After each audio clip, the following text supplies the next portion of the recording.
वालेकुम। जीअं त असां प्रीवियस ए पार्ट में असां मास ऑफ अर्थ जो फार्मूलो प्रूफ कयोसीं, जेको ही गिवन आहे ME is equal to G multiply RE square upon G। हीअ असां प्रूफ कयोसीं मास ऑफ अर्थ जो।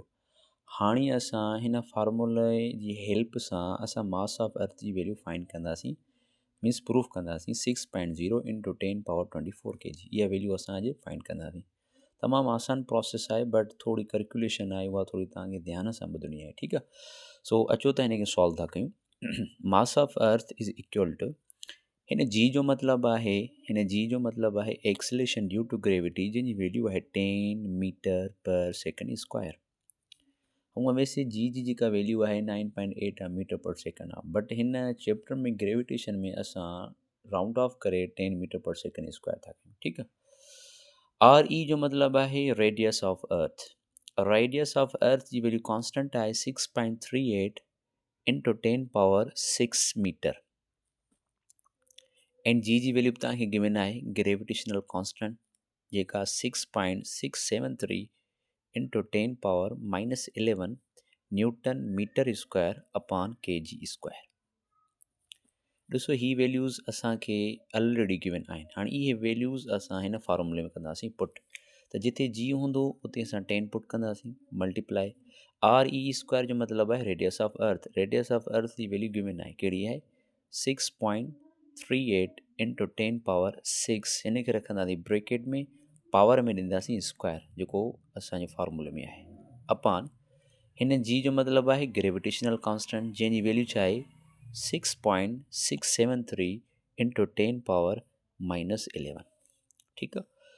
हाणे असां छा कंदासीं, ही ME same is equal to same 10 बि सेम मल्टीप्लाई।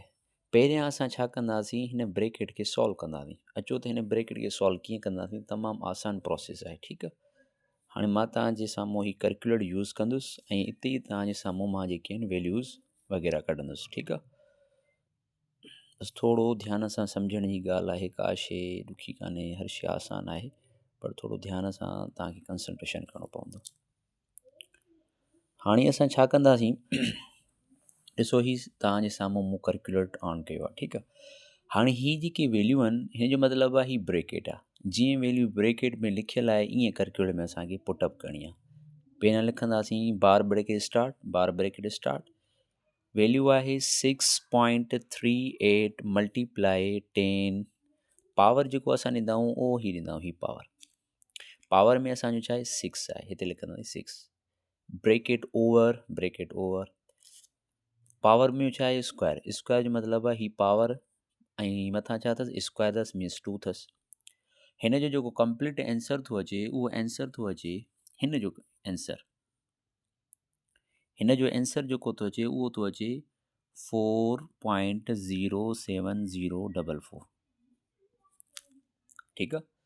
हिन ब्रैकेट खे जॾहिं असां सॉल्व था कयूं त हिन जो आंसर जेको आहे उहो ई थो अचे 4.07044 अपॉन जेका आहे हीअ सेम जेका वैल्यू एग्ज़िट सेम रखंदासीं 6.673 इंटू 10 पावर -11, ठीकु आहे। एतिरी ॻाल्हि सम्झ में आई। हाणे असां छा कंदासीं, हीअ जेका वैल्यू जेको जवाबु आयो आहे, इन खे असां 10 सां मल्टीप्लाई कराईंदासीं। पहिरियां हिते मल्टीप्लाई था कराए ॾिसूं, हीअ जेको आंसर आहे इहो सेम रहंदो, हिते मल्टीप्लाई कराइबो छा सां 10 सां। जॾहिं 10 सां मल्टीप्लाई कराईंदासीं, हिन ई जो मतिलबु आहे पावर 10 पावर 14, त टोटल जेको असांजो आंसर आहे हिन जो 10 खे जॾहिं मल्टीप्लाई कराईंदासीं 4.07044 सां, त असांजो जेको आंसर थो अचे उहो थो अचे 4.07044 इंटू 10 पावर 14। हिन ई जो मतिलबु आहे पावर, ठीकु आहे। सॉरी, ई जो मतिलबु आहे 10 मीन्स बेस, पावर जो मतिलबु आहे ही जेको 14 अथसि, मतिलबु त इहो पावर आहे, मीन्स 14 आहे, त मीन्स 4.07044 इंटू 10 पावर 14, ठीकु आहे, अपॉन 6.673 इंटू 10 पावर -11, ठीकु आहे। हाणे असां छा कंदासीं, ॾिसो ही असांजो सॉल्व थी वियो। हाणे अचे थी ॻाल्हि हिन ते, पहिरियां असां छा कंदासीं, ही जेके पावर आहिनि, फ़िलहालु पावर खे असां था कयूं स्किप जो मतिलबु थोरो साइड ते था रखूं। पहिरियां असां हिन नंबर खे पाण में था करियूं डिवाइड, पोइ था अचूं पावरनि ते, ठीकु आहे। त हाणे असां छा कंदासीं, हिन खे डिवाइड कंदासीं 4.07044 खे डिवाइड कंदासीं 6.673 सां। हिते ॾिसो लिखां थो मां 4.07044 divided by 4.07044 divided by 6.673। ॾिसो जॾहिं हिन टर्म्स खे ही जेके अपर वारो ऐं लोअर वारो आहे, मतिलबु त ही जेके ॿ नंबर आहिनि इन खे जॾहिं पाण में डिवाइड था कयूं त जेको आंसर थो अचे उहो थो अचे ME इज़ इक्वल टू 0.609986। ठीकु आहे, हीअ असांजी अची वई कैलकुलेशन। सम छा जो आयो, सिर्फ़ु हिन ॿिनि टर्म्स जो, छाजो 4.07044 खे जॾहिं डिवाइड कयोसीं त हिन जो आंसर आयो 4.07044 खे जॾहिं डिवाइड कयोसीं 6.673 सां त हिन जो जेको आंसर थो अचे 0.609986। अचो हाणे पावर ते मल्टीप्लाई, ही 10 पावर 14 सेम रहंदो, ठीकु आहे। हाणे असांखे इहा ख़बर आहे त अपान में आहे ही पावर, त इन जो मतिलबु इहो आहे त ही अपान में आहे त ही नेगेटिव आहे। जॾहिं असांजो न्यूमरेटर में ईंदो त इहो असांजो पावर थींदो आहे हमेशह पॉज़िटिव, त ही थींदो, ही अपान में आहे माइनस या 11, जॾहिं न्यूमरेटर में ईंदो त ही प्लस जो 11 थी वेंदो, ठीकु आहे। एतिरो तव्हांजी ॻाल्हि सम्झ में आई। हाणे असां छा कंदासीं, ME सेम 0.609986 इंटू 10 पावर। त लॉगर्थ में पढ़ियो आहे लॉग जो मतिलबु आहे जॾहिं बि बेस हिकु जहिड़ा हूंदा आहिनि, जॾहिं बि बेस हिकु जहिड़ा हूंदा आहिनि त हमेशह उन जा पावर पाण में छा कंदा आहिनि, एडअप कबा। त ही बेस हिकु जहिड़ो 10 ही सेम, त 1 + 1 घणो थियो, ही 2। त हिते बि असां ईअं ई करण वारा आहियूं। हाणे छा कंदासीं, ॾिसो हिन ॿिन्हिनि जा बेस 10 10 छा आहे, सेम आहे। त ॾिसो ही 14 + 11 थींदो 25, ठीकु आहे। छा कयो आहे असां, पहिरियों 4.07044 खे डिवाइड कयो आहे 6.673 सां, त जेको आंसर आयो आहे उहो आयो आहे 0.609986।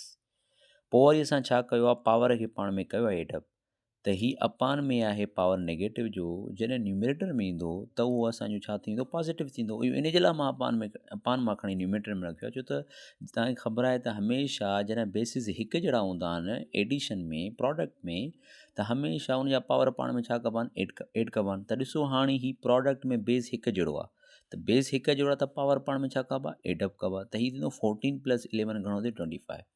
त हाणे अञा हिते कंप्लीट आंसर न आहे निकितो, असांखे छा करिणो आहे, असांखे एग्ज़िट वैल्यू करिणो आहे। त हीउ थींदो ME is equal to 0.609986 into 10 power 25, ठीकु आहे। हाणे असांखे वैल्यू खपे 6 में, त ज़ाहिरी ॻाल्हि आहे ही पॉइंट जो मतिलबु आहे त अञा ही नंबर फिक्स न आहे, असांखे नंबर करिणो आहे फिक्स। त ही पॉइंट जेको आहे जॾहिं लेफ्ट खां राइट ईंदो आहे, जॾहिं लेफ्ट खां राइट ईंदो आहे मतिलबु त हिते पॉइंट छा थो पूरो लोकेट थो करे, मीन एग्ज़िट थो करे, मतिलबु त ही 6 जेको आहे एग्ज़िट नंबर आहे। त असांजो जेको आंसर ईंदो उहो थींदो ME is equal to 6.09986 into 10 power. हाणे ॾिसो जॾहिं लेफ्ट खां राइट ईंदा आहियूं त उनजो जेको आहे हिकिड़ो डिजिट छा थी वेंदो आहे, माइनस थी वेंदो आहे। त हाणे हीअ आहे 25, त ज़ाहिरी ॻाल्हि आहे जॾहिं हिकिड़ो डिजिट असां शिफ्ट कयो आहे त मतिलबु ही हो 25, हिकिड़ो शिफ्ट कयोसीं मतिलबु 25 मां -1 कयो।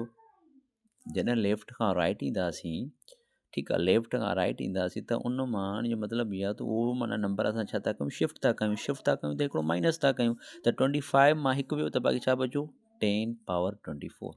ॾिसो हीअ असांजो आंसर आयो। हाणे मास ऑफ अर्थ जेको आहे उहो आहे, ॾिसो प्रूफ थी वियो 6.09986 इंटू 10 पावर 24 आंसर।